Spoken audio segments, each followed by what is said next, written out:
안녕, 여담 친구들 반갑습니다.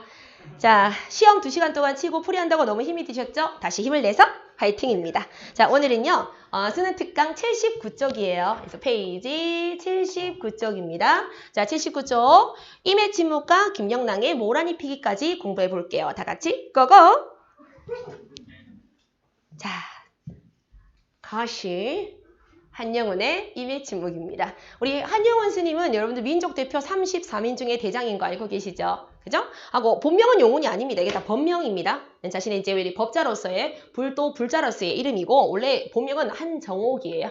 뭐 그건 중요하지가 않습니다. 자, 민족 대표 33인이고 끝까지 창씨 개명을 하지 않았던 대단한 인물로 알고 있습니다. 자, 그리고 안타깝게 독립이 되기 1년 전 안에 죽었죠. 그죠? 그래서 조금만 더 길게 사셨으면 독립을 봤을 건데, 자, 하고, 한영훈 스님의 시가 나오면 어떤 불교적인 세계관을 반드시 적용을 해서 공부를 하셔야 되겠고, 또 한영훈 스님의 민족적인 가치관과 더불어서 시 자체는 되게 여성적인 정서를 많이 담고 있다는 것도 아시면 좋습니다. 자, 시 내용으로 들어가 보도록 할게요. 독립투사라는 건 다 알고 계실 거고, 자, 합니다. 임은 같습니다. 자, 한영훈 시에서의 임은요, 다양하게 해석이 될 수 있어요. 자, 필기 한번 시작해 볼까요? 임은 우리 절대적인 가치에서 그냥 연인으로 볼 수 있고요. 우리 문학을 텍스트만 보되 다른 이 텍스트 바깥의 요소인 사회적인 요소나 작가적인 요소는 보지 말자 해서 텍스트만만 온전하게 독립적으로 본다면 연인이 될 수가 있겠죠. 하지만 우리 문학이라는 것이 시대와의 연결을 끊을 수가 없을 거잖아요. 시대랑 연결시켜 본다면 임은 조국입니다. 광복이죠. 민족으로도 볼 수 있어요. 민족. 됐죠? 자, 그리고 작가론적으로 들어가 주게 된다면 표현주의적 관점으로는 절대자로도 볼 수가 있습니다. 절대자, 부처님이겠죠? 절대자로 볼 수가 있습니다. 자, 임은 같습니다. 우리 시적 상황이 제시되고 있어요. 시적 상황, 임의 부재입니다. 임은 가버린 상황이에요. 자, 이게 화자의 시적 상황입니다. 임은 같습니다. 자, 임의 부재입니다. 그리고 이 임의 부재를 경어체를 사용했죠. 한영훈 스님의 시의 공통적인 정서가 산문적인 진술어조와 또 이 경어체 아니겠습니까? 네, 경어체가 사용이 되었습니다. 우리 경어체를 사용하면 공손한 느낌이 생기게 돼요. 이 경어체를 사용하니까 조금 더 간절하게 임에 대한 사랑이라든지 임에 대한 자세가 조금 더 간절하고 경건하게 표현이 된다는 거겠죠? 경어체를 사용해서 임에 대한 마음이 간절하다. 그 다음에 경건하다, 간절하고 경건한 어조가 생기는 거예요. 자, 계속 영탄법이죠. 사랑하는 나의 임은 같습니다. 다시 한 번 더 시적 상황, 임의 부재를 재확인하고 있습니다. 자, 임의 부재를 재확인하고 있어요. 임의 부재를 재확인하는 이유는 이미 없어진 상황에 대한 충격 때문입니다. 임은 같습니다. 임은 같습니다. 한 번 더 반복함으로써 임의 부재를 강조하기 위해서예요. 충격을 드러내기 위해서요. 자, 강조, 임은 같습니다. 푸른 산빛을 깨쳐버리고, 자, 푸른 산빛 동그라미 쳐주고요. 자, 긍정적인 어입니다. 푸른 산빛을 깨버리고 단풍나무 숲 세모입니다. 자, 대비되는 소재예요. 푸른 산빛은 생명력이 막 넘치는 여름의 상황을 얘기하는 거고, 여기서 푸른 산빛은 생명력, 희망, 생명력과 희망, 같이 있는 거. 자, 이런 산빛을 깨어버리고 라고 돼 있죠. 상실했고, 단풍나무는, 자, 우리 단풍나무 가을이잖아요. 가을이 연상시킬 수 있는 보람, 결실 이런 거 없습니다. 성숙 아닙니다. 가을은 떨어지는 조락의 의미를 담고 있어요. 조락과 상실감을 드러내고 있습니다. 상실감. 가을에 단풍나무 숲을 향해서 난 작은 길을 걸어서, 자, 임 또한 차마 떨치고 갔습니다. 자, 차마. 자, 쉬운 이별이에요. 쉽지 않은 이별이에요. 쉽지 않은 이별임을 드러내고 있어요. 임 또한 나랑 헤어지는 거 좋아서 간 거 아니오다. 이런 뜻이에요. 자, 임 또한 힘들게 간 겁니다. 쉽지 않은 이별의 상황이 제시되고 있어요. 자, 그래서 임은 나와 같이 있겠다는 생명력의 약속을 깨버리고 이별의 시간인 가을을 향해서 가버렸다라는 화자의 인식입니다. 자, 세 번째, 황금의 꽃. 자, 또 동그라미입니다. 가치 있고 소중하고 사랑에 해당하는 단어고 사랑, 가치 이런 황금의 꽃 동그라미입니다. 황금의 꽃같이 굳고 빛나던 옛 맹세는 동그라미예요. 이 옛 맹세가 황금의 꽃이잖아요. 자, 이런 나와 항상 같이 있을 거야 라는 황금의 꽃인 맹세는 차디찬 티끌이 되어버렸다라고 이야기하네요. 차디찬 티끌 세모 쳐주세요. 자, 세모 무가치한 겁니다. 이별입니다. 슬픔입니다. 자, 이별과 슬픔을 상징하는 차디찬 티끌, 무가치한 티끌이 되어서 한숨의 미풍에도 날아가 버릴 정도로 허무합니다. 이런 뜻이에요. 한숨의 미풍은요, 큰 바람이 아니에요. 미풍에도 후 할 정도에서 날아가 버렸습니다. 결국은 허무해요. 내 사랑은 끝났어요. 란 뜻이 되는 거죠. 날카로운 첫 키스의 추억을, 네, 사실 이거 뭐 외려 표기법으로는 키스라고 적어야 되는데, 날카로운 첫 키스의 추억을, 자, 여러분들 한번 줄 거 볼까요? 날카로운 첫 키스. 자, 여러분들은 아직 여기 다 어린이들이라서 해보시지 못하셨겠지만, 이 첫 키스는 굉장히 강렬할 겁니다. 그죠? 선생님은 알죠? 결혼을 했으니까. 자, 날카로운 첫 키스는 적습니다. 강렬함, 토론 그만하세요. 네. 자, 강렬함. 자, 그리고 여러분들 첫 키스는 어떨 것 같아요? 더러울 것 같아요? 순수할 것 같아요? 네, 해보지 못하셨겠지만, 뭐 네이버 같은 데 찾아보면은 나올 겁니다. 순수합니다. 자, 순수하고 강렬한 첫 키스의 추억은, 자, 그런데 왜 하필이면은 우리 스님이, 아니, 스님, 한영원 스님이 왜 이렇게 임과의 만남을 날카로운 첫 키스라고 했을까? 임과의 강렬했던 만남 때문입니다. 됐죠? 자, 그래서 임과의 강렬한 만남에 대한 인식 때문에 임을 첫 키스의 인상으로 표현을 한 겁니다. 아미타불. 자, 키스의 추억은 나의 운명의 지침을 돌려놓고 뒷걸음쳐서 됐나? 쉼표가 지금 굉장히 많죠. 그죠? 의도적으로 쉼표를 잦게 사용을 한 겁니다. 잦은 쉼표 사용입니다. 의도적인 배열일 거예요. 자, 시인이 쉼표조차도 여러분들 각종 시에 보면은 주저하거나 망설이거나 강조하거나 이럴 때 있죠. 아쉽거나 이럴 때 쉼표를 많이 사용을 하죠. 쉼표를 사용하면 당연히 호흡이 조절이 돼요. 쉼표가 자꾸 들어간다는 말은 좀 쉬어준다는 뜻이거든요. 호흡을 조절한다는 뜻이고요. 여기서 보통 우리가 어떨 때 호흡을 많이 조절해요? 되게 슬플 때 많이 호흡을 조절하죠. 그죠? 그래서 화자가 느끼고 있는 슬픔을 강조하기 위해서 작게 쉼표를 의도적으로 사용을 한 겁니다. 되게 슬픈 거야.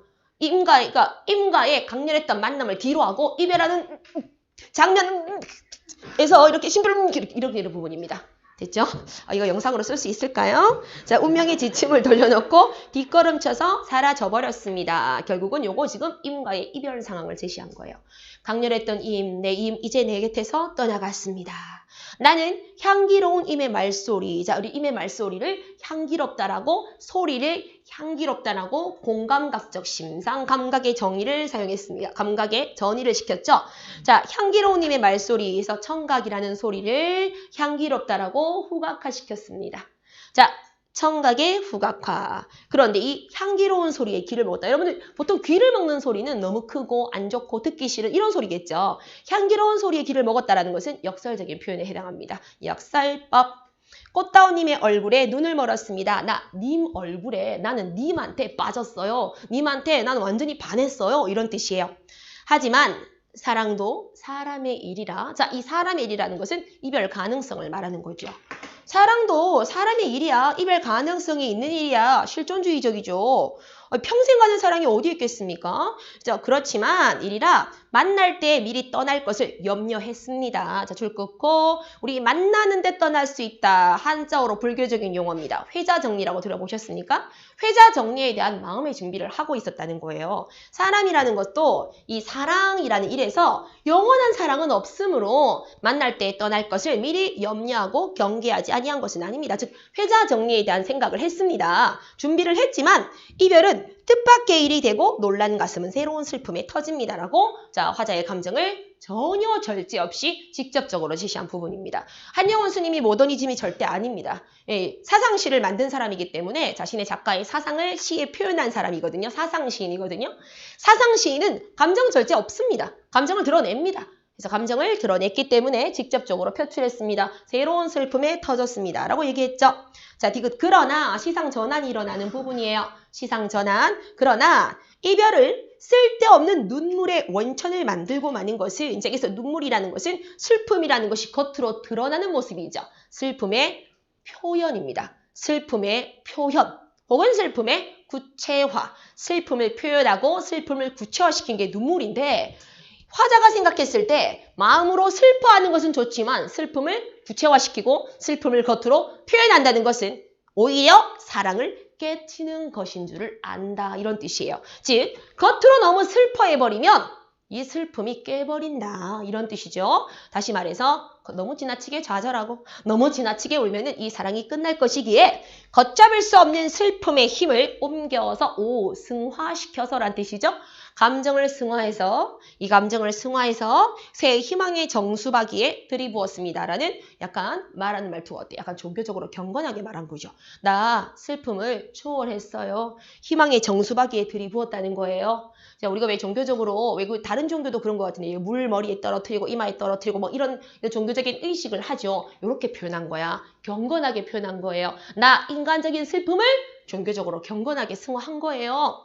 자, 들이부었습니다. 우리는 만날 때 떠날 것을 염려합니다. 자, 만날 때 떠난다. 회자 정리죠. 한자성어로 회자 정리. 회 모일 회자 사람 자자 이별한다. 정리다. 회자 정리. 회자 정리를 염려하는 것과 같이 떠날 때에도 다시 만날 것을 믿습니다. 자, 회자 정리 반대말입니다. 가는 사람은 거자 필반대로 돌아온다. 거자 필반. 자, 요게 두 개를 묶으면 뭐가 나오는 거죠? 무슨 사상이 나와요? 윤회 사상이 나오는 거예요. 요 두 가지를 묶으면 윤회 사상인 거예요. 도는 사상. 그래서 간 사람은 돌아온다, 돌아온 사람은 간다. 다시 돌아올 거야, 다시 갈 거야. 이렇게 회자 정리, 거자 필반을 묶으면 윤회 사상이 되는 겁니다. 믿습니다. 영탄법이죠. 자, 여기서 아는요. 자, 이제 다 했으니까 우리 첫 번째 줄에 아가 나옵니다. 네, 그거 좀 체크해서 별표 쳐놓고. 자, 마지막 줄에 아가, 끝에서 두 번째 줄엔 아가 나왔습니다. 다르다는 거 아시겠습니까? 지금 필기가 너무 많아서 임의 지문은 할 게 많아서 아가 두 개를 여러분들이 화살표로 쭉 연결시켜 놓고 다르다는 걸 아셔야 돼요.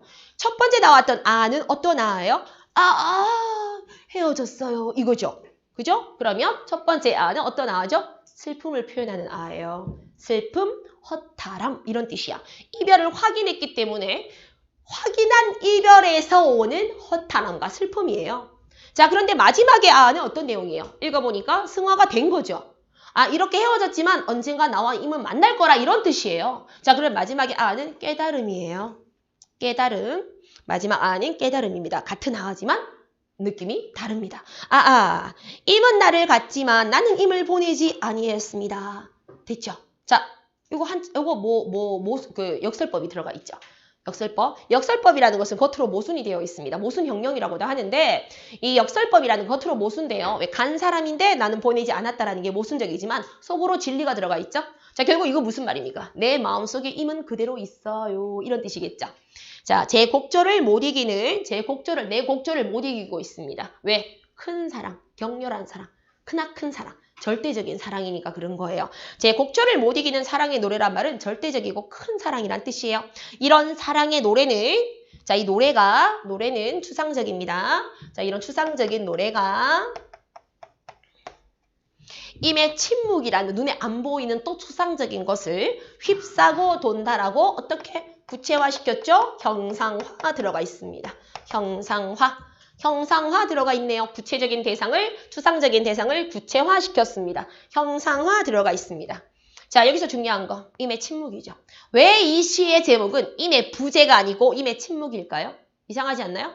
우리 이 시에서의 마지막도 나의 노래가 아무리 임을 기다린다고 치더라도 임의 부재라고 해야 되잖아요.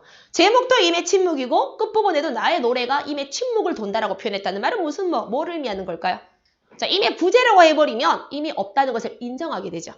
임의 침묵은 있지만 대화가 중단된 것뿐이야 라고 긍정적으로 인식을 하는 거예요. 자, 그래서 임의 침묵에 들어가 있는 작가 의식은 제가 볼까요? 임의 영원한 부재가 아니고 자, 임의 영원한 부재 X 인정하기 싫어하는 거예요. 임의 영원한 부재를 인정 X 임의 영원한 부재를 인정하지 않고 재회를 기대하기 때문입니다. 자, 임이 영원하게 내 곁에서 없다는 임의 영원한 부재가 아니라는 거예요. 임은 내 곁에 있어 재회를 소망. 그러니까 임은 없는 게 아니고 있지만 조용한 거야 라고 표현을 한 겁니다. 하지만 시적 상황은 임은 있는데 조용한 거예요? 아니면 없는 거예요? 없는 거예요. 없는 거예요. 없습니다. 자, 이렇게 해서 한정옥 스님의 우리 용운 한정옥 씨의 임해 침묵 해설을 마치겠습니다. 안녕.